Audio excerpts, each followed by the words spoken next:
Hey everybody, welcome back to theclinicaltrialsguru.com. Again, it's theclinicaltrialsguru.com. Thank you guys for watching and for subscribing and for emailing me your questions, Dan at theclinicaltrialsguru.com. Or also, like today's viewer, texting it in or calling it in if you want, 949-415-6256.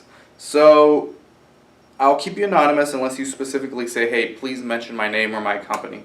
But most of you guys and gals request that I keep you anonymous, and I will do that, okay? So today's question comes from someone who texted me. What is the difference between medical device studies and drug studies?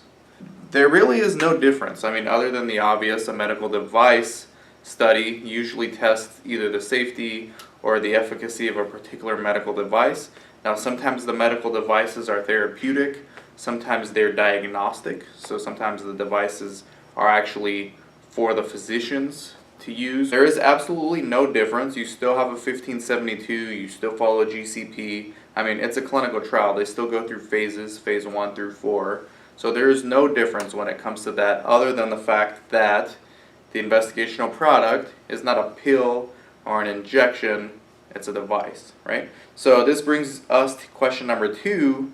How do you conduct medical device accountability during monitoring visits? If you have a study that is using a pill, an oral pill, as the investigational product, typically what research clinics do is they assign the medication, usually blister pack or an actual bottle with pills in it, with the IP in it.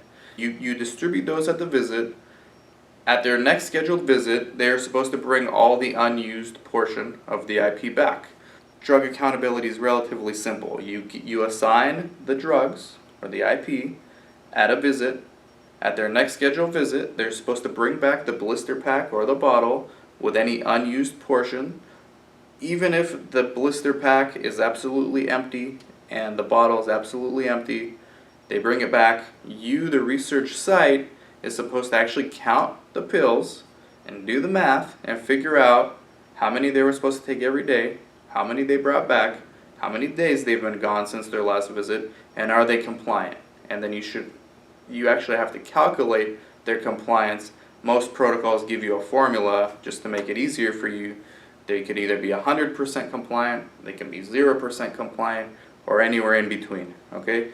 And you as a CRA, all you're doing is making sure that the site is accurately documenting the actual compliance. So you actually have to go in there and double check their math, double check the formulas, actually look at the returned investigational product and see whether the compliance that the site is documenting is the actual compliance that you're seeing from the unused IP and from source documentation. In order to check for compliance for a medical device, whether you're a research site or a CRA, it could be a little harder or a little easier depending on how you look at it. So if it's an actual device that's a therapeutic medical device, for example, a pacemaker is a perfect example, right? The pacemaker is put into the study participants, so you know they're going to be compliant. I mean, that's not an issue. At that point, the issue is if you're the site and the CRA, whether it was implanted correctly and that it's working properly, right? And then it's providing the data you need, the right data that you need back to you, however that method might be. There's so many different ways to go about it. A device that someone has to wear that they can choose whether they want to remove it or not, like a knee brace or an ankle brace, or I'm thinking something that has to do with like post-surgery, right? Like knee brace is a perfect example. There's really no way to check other than just asking the study participant whether they've been compliant with it. And even then, you're just taking their word for it. So when it comes to the research site, monitoring compliance, I mean, documentation of them discussing the importance of compliance with the subject is often sufficient for these type of trials, because there's really no other way to check for compliance unless they're supposed to bring back the knee brace and then you give a new one out and you can assess like the wear and tear compared to the other ones. But that sounds excessive, and even that is pretty subjective at times. So there's really no other way except taking the study participant's word for it. Now, when it comes to a medical device that's a diagnostic tool that's being used by the researchers, for example, checking the plasma level concentration of a particular study drug in the serum, this is not a medical device for the study participant to actually use on themselves. This is for the research clinics to use because it's a device intended for the physician or the nurse. Another example of this is like a study on a new surgical tool. All right, that's a device. You don't ask the study participant for being compliant. It just doesn't make sense when you're using a tool that's designed for a physician to use.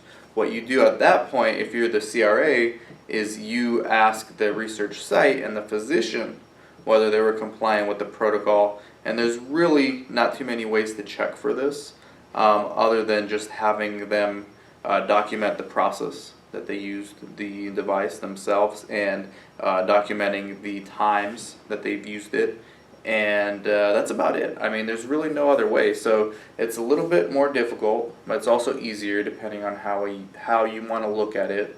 All right, but thanks for asking this question. Dan from theclinicaltrialsguru.com. Take care.